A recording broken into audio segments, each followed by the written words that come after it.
Judo ক্লাবের সভাপতি Shri Sujit Basu 22শে December 2024 রবিবার সিনিয়র জাতীয় নির্বাচন বেঙ্গল অলিম্পিক অ্যাসোসিয়েশনের নবনির্বাচিত পদাধিকারীদের অভিনন্দন জানিয়েছেন। এই বিষয়বস্তু থাকছে আপনাদের জন্য। তার সঙ্গে সুজিত বসু কি বললেন এই বিষয়ে, চলুন জেনে নিই। আমার খুবই ভালো লাগছে যারা প্লেয়াররা তাদের সঙ্গে জুডো প্লেয়ার, আপনি জানেন জুডোর সঙ্গে আমি অনেকদিন যুক্ত আছি।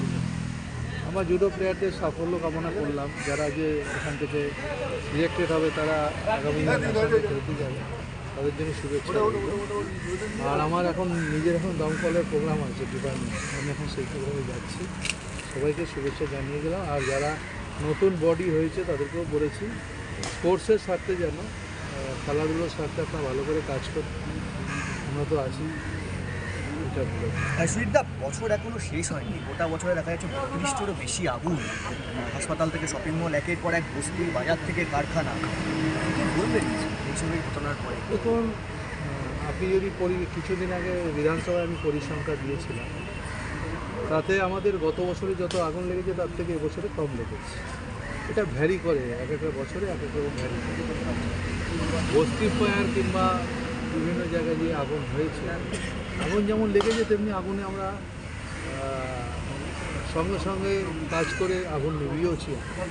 এমন না যে একটা ঘন্টার ঘন্টা দিনের পর দিন কিংবা খুব বড় ক্যাজুয়ালিটি কোনো, কিন্তু বস্তিতে আপনারা জানেন সব দাহ্য পদার্থ দিয়ে জিনিসগুলো তৈরি হয়। অনেক সময় অনেককে নিয়মকানুন মানে না। আমরা যখন নিয়মকানুনের কথা বলি অনেক সময় ওরা ভাবে হয়তো আমরা বলছি ওরা শুনছে না। কালকে আমাদের একটা খুব ভালো মিটিংও আছে, এর আগেও আমরা মিটিং করেছি, অ্যাওয়ারনেসও করেছি, আমরা আপনারা জানেন ফায়ার অডিটও করেছি। এখন আমি বলবো পরিসংখ্যা দিয়ে যদি বলে তাহলে আমি ডাটা বিধানসভায় আমি যেটা দিয়েছিলাম ওই ডাটা আমার কাছে আছে, দিয়ে দেবো। গত বছরের থেকে ওরা আগুন কম লেগেছে, কিন্তু আগুন লাগতে পারে, তা অ্যাক্সিডেন্ট তো কোনো দিন কারোর হাতে থাকে। কালকেও যে আগুন লেগেছিল আপনারা দেখেছেন, 6:30টার পর আমরা যখন খবর পেয়েছি 9টার মধ্যে আগুন চলছে। এটা কালকের নিয়ে বলছিলাম, একটা প্রশ্ন অ্যাড করে দিচ্ছি। কালকের যে ঘটনাটা ঘটলো আগুন লাগা নিয়ে হলে পরে আপনারা কি নিজে থেকে কোনো এফআইআর করেছেন? 24 ঘন্টা যেহেতু কাটতে যাচ্ছে, কি কারণটা কি আপনার কাছে কোনো রিপোর্ট এলো?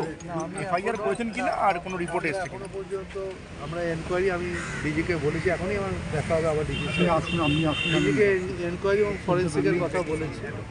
এখনও কারোর এগেন্সটে আমরা এফআইআর করিনি, কিন্তু গত পরশু দিন একটা যে ঘটনা হয়েছিল সেখানে আমরা বলেছি যদি ইটপাটকেল চলেছিল, সেই জন্য আমরা বলেছি একটা কারোর নামে না, একটা এফআইআর করে রাখতে। এটা পরশু দিনের ঘটনা, তপসিয়া। দেখুন, আমাদের লোকেরা আগুন নেওয়াতে যে কেউ যদি ইটপাটকেল মারে এটা ঠিক না। আমি গেছিলাম, লোকেদেরও আমি ধন্যবাদ জানিয়েছি, তারাও খুব ভালো কাজ করেছে সাধারণ মানুষকে। কিন্তু একটা কথা, ইটপাটকেল ছুড়লে কী হবে? গাড়িটার ক্ষতি হবে, লোকটার আঘাত পাবে। যে কোনো দিক থেকে কারোর কোনো ক্ষতি হওয়াটা কখনোই কাম্য না, আমি এটা মনেও করি। তা আমরা বুঝিয়েছি সবাইকে যে দেখুন, একটা আগুন হয়েছে, এমন একটা জায়গা হয়েছে সেখানে প্রবেশের পথ নেই, কিছু নেই, খালের মাঝখানে দুদিকে বস্তি আছে, গাড়ি গেছে।